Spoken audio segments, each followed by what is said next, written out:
So for the next video I am starting another book called William Carey, Pioneer in India. And the first chapter is called Young William. Naturally, nobody had a recording machine to preserve William Carey's actual speech or that of his friends. And if they had, we should find their way of speech old-fashioned and rather stilted. So you'll find in this book only what was actually said, but it's all been interpreted into the sort of speech we use today. The little thatched cottage on the edge of the forest should have been perfectly quiet, but it was not. Kindly weary Mrs. Carey lay listening, half smiling in the darkness, half anxious. Lively little William Carey lay wide awake because he was talking softly to himself with his small boy lisp.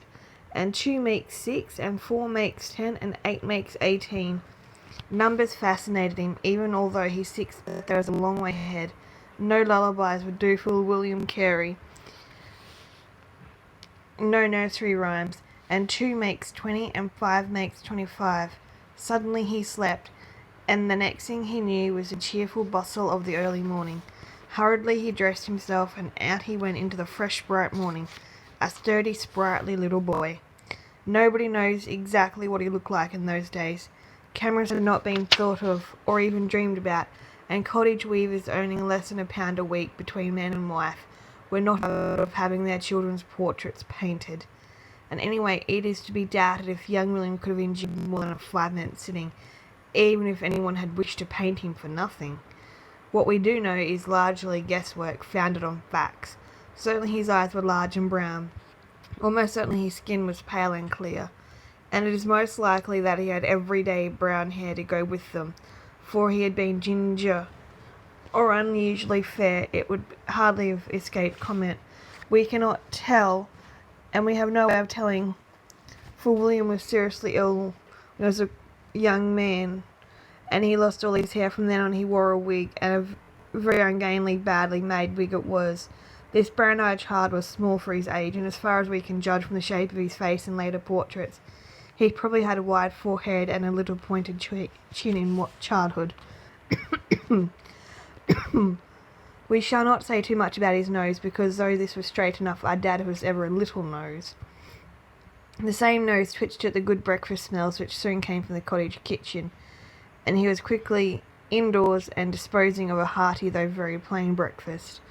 By the time breakfast was over, his father was already busy at his loom.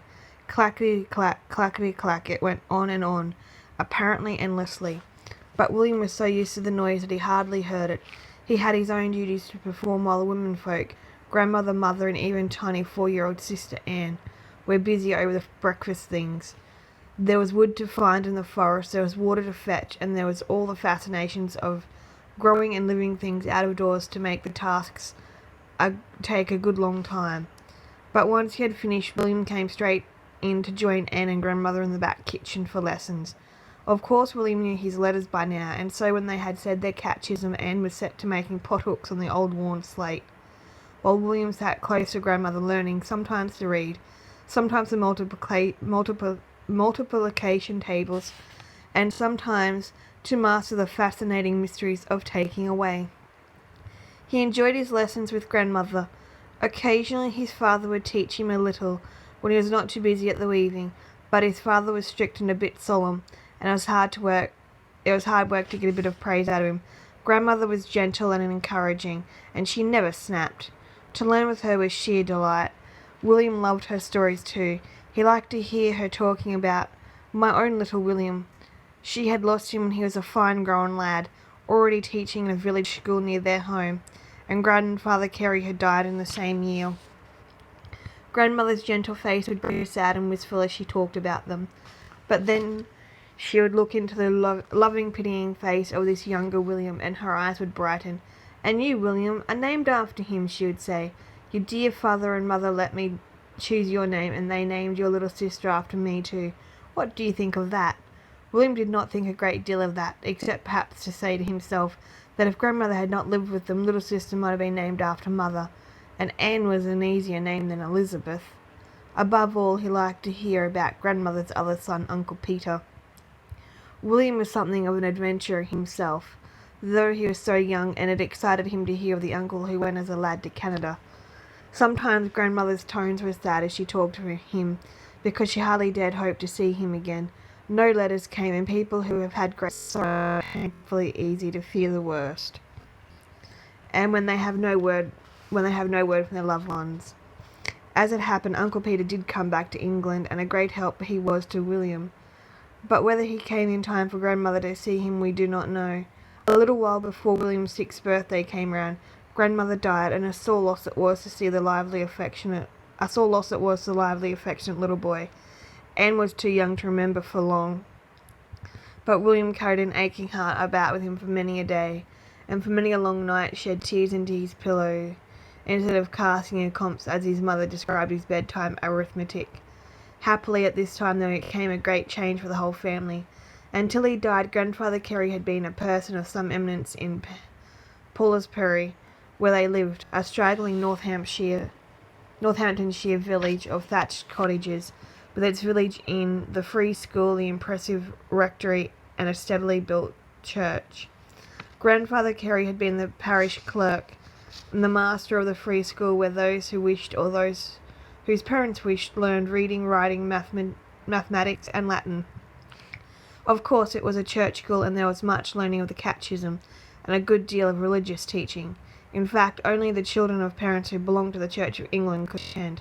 Chapel folk, dissenters they were called, were not allowed to send their children, but then nearly everyone in Paulsbury held a very poor opinion of the dissenters. Now the man who had filled the post after Grandfather Carey had gone, and William's father, Edmund Carey, was offered the post. He accepted it, and then came all the excitement of a move to the other end of the village. The house was a doll's house of a place, with 2 windows on either side of the little front door, with its round stone doorstep, and 2 windows above those. There were 2 chimneys, one at each end of the thatched roof, and in front of the house 2 plane trees, which through the winter months dangled their blackish baubles from every branch. At the side of the house was a school building, also thatched, looking rather like a miniature barn, with a tiny diamond-paned window on either side of the door. I expect William and Anne peeped in fascinated awe into that hall of learning. It was no luxurious place. Wooden beams supported the roof, the walls were whitewashed, tree trunks split in half, with crude legs thrust into holes bored in the rounded sides, made benches for the scholars. The schoolmaster was the only person to have a desk, and near to his hand there would be the birch rod for the rebellious and the tall dunce's cap for the stupid. To William, the supreme advantage of the schoolhouse itself lay in one fact. He was able to have a room all to himself. To us nowadays that is no uncommon thing, but to an 18th century village boy of only 6 years it was a peerless privilege. Behind the schoolhouse was a garden, and better still, a fruitful orchard. But best of all, at the bottom of the garden, separating the schoolhouse from that of the rectory, was a narrow moat. Oh, the delights of that stretch of water, aided in spring and summer by a fairyland of trees. It had a mystery about its shadowy coolness, a beauty which the little Careys were still too young to realize to the full, though they could not help being influenced by it. And to descend to a more mundane level, the water swarmed with tadpoles, sticklebacks, and a variety of small fishes. One more joy the schoolhouse had, its nearness to the stagecoach route, so that a run of the few hundred yards brought William to the place where he could watch the London to Liverpool stagecoach go by, where an occasional horseman would canter past, and twice a week great wheeled wagons drawn by 6 or 8 horses would lumber along, carrying goods from London into Lancashire and Cheshire. In the midst of all these pleasures, William would soon forget his grief, and only happy memories of his grandmother remained. Life was too full for repining. There were the inevitable home duties, and now there was also lessons in school, and the multitude of doings which occupied the spare time of the little group of schoolboys. William was soon well to the fore among them. He was always small for his age, but he was sturdy and daring, always on the move. Whatever he did with his whole heart. In school he worked with a will, and he stuck at any subject he tackled until he had mastered it. Out of school he was something of a ringleader, and nothing daunted him. His pluck was the talk of his schoolfellows. For instance, there was one tree in Paulsbury which no one could climb, and the thought of it tantalized young William unbearably. At last one day he exclaimed, "Come on!" I'm going up that tree." With understandable anxiety, his friends watched him as he worked his way agilely upward from branch to branch. Then there was a gasp of horror, for down he came, crashing heavily downward from branch to branch. Head over heels he came, landing on the ground with a terrible thump. They rushed to help him to his feet, profoundly relieved to find that he could stand. But poor William's place on the wooden bench was empty for quite a few days. When he did return to school, it was muttered to his critics, "I did it." "What do you mean?" They gasped. "Waited till Mother was out of the way yesterday and slipped out, and I got right up to the top. It was not that William was over boastful, it was just that he'd set himself to conquer an obstacle, and it had to be done." The fact that it cost him was an awful effort undertaken with aching bruises and trembling limbs was just beside the point. He showed the same courage over his toothache. Village boys in the 18th century could not go into a telephone call box and make an appointment with a dentist when they had toothache. Toothache either had to be put up with, or someone had to get the tooth out somehow. William somehow was ingenious, if crude. He enlisted the aid of one of his friends, who was stationed behind a large grinding wheel. Tied to the wheel was a piece of string. The other end of the string was persuaded around the offending tooth. "Wait till I say go," William ordered. Then he took his stand, crossed his arms, called up all his courage and shouted, "Go." The boy at the wheel gave a mighty turn, and we shall never know whether or not William gave a mighty yell, but he felt and resisted a mighty tug and endured a mighty wrenching, and it was out. At least he felt no more toothache. The schoolhouse was well filled by this time. William and Anne were joined by the babies, Mary and Tom, and later there came too a child from the village. She was an orphan who had no one at all to care for her, and because Edmund Carey never forgot the kindness he and his mother had received from the villagers when she was left a widow, and he was only 7, he and his wife gave the little one a home until she was old enough to keep herself. So there were 7 of them to feed and clothe. Mrs. Carey at Himes found it very hard to make ends meet. Happily, vegetables were plentiful and cheap, and clothes were mostly homemade. People were amused with simple things in those days and did not demand the luxuries we take for granted. Certainly William's life was far from dull. He loved nothing better than to wander alone through woods and fields in a never-ending search for treasures. Plants, insects, birds and their nests, unusual stones, anything was welcome for his collection. It may be that it was as well that he had his own precious little room to himself, but few would have cared to sleep in the same quarters as some of his specimens. He liked them alive better than dead, insects and fishes as well as birds, and they were in every corner of the room. Anne did not seem to share these interests, but when his second sister Mary, known to the family and to us as Polly, grew old enough, she was his eager and interested companion. When Polly was a grown woman, she still remembered her jaunts with her big brother, through woods and fields, wet grass and muddy stretches, sometimes fiercely hushed, no doubt, but always carefully taught concerning the interests and beauties of living things. She found William's room interesting. It was a veritable museum, aviary, aquarium, and insectarium. The birds throve or did not thrive, and sometimes Polly earned bitter reproaches when she overfed them and they were later found dead. But William was always forgiving and never discharged his willing helper. Perhaps the least that it is said about the odours which proceeded from his fish tanks are better. The insects were kept in restraint, with more or less success, and their development was watched and recorded with passionate interest.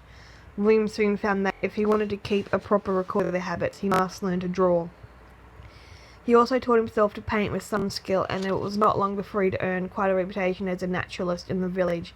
If anyone found an unknown flower, bird, or insect, they were advised, "Take it to Bill Carey. He'll tell you all about it." Even baby Tom was taken on nature hunts. And the small for his age, William would carry the bouncing 2-year-old in his arms on his walks, pointing out to the baby all the loveliness of growing wild things. Uncle Peter was a great help in this hobby of his.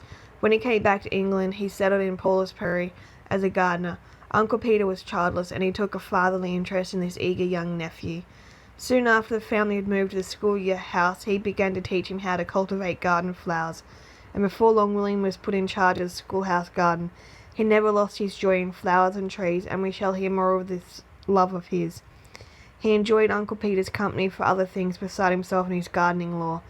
By the hour he would listen enthralled to stories of foreign parts, of the voyage over the great sea, Indians in Canada, of the French, of blazing summers and brilliant autumns and snowy winters, of waterfalls and lakes, rivers and rapids, until his heart burned with longing to see the great world.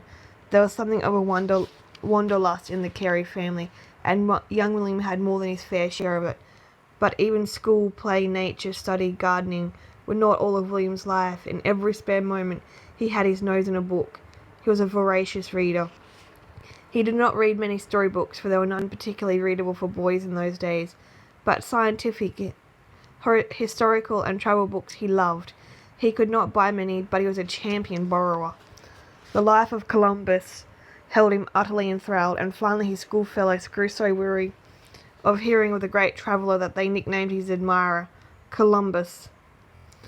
Religious books Carey did not like. In fact, he actively disliked them, save only for the Pilgrim's Progress, and that he read for its story and not for what it taught. William was taken to church from an early age, and after he joined the school he used to sit in a row with the other boys on Sunday instead of in the pew with the family, directly under the eye of his parish clerk come schoolmaster father. So he could not help learning a good deal about religion, and he learned more at home, where he was thoroughly taught about the Bible. When he grew older he was to be thankful for that careful teaching, but at the time it reached as far as his mind and not a whit farther. So that is the first chapter of William Carey.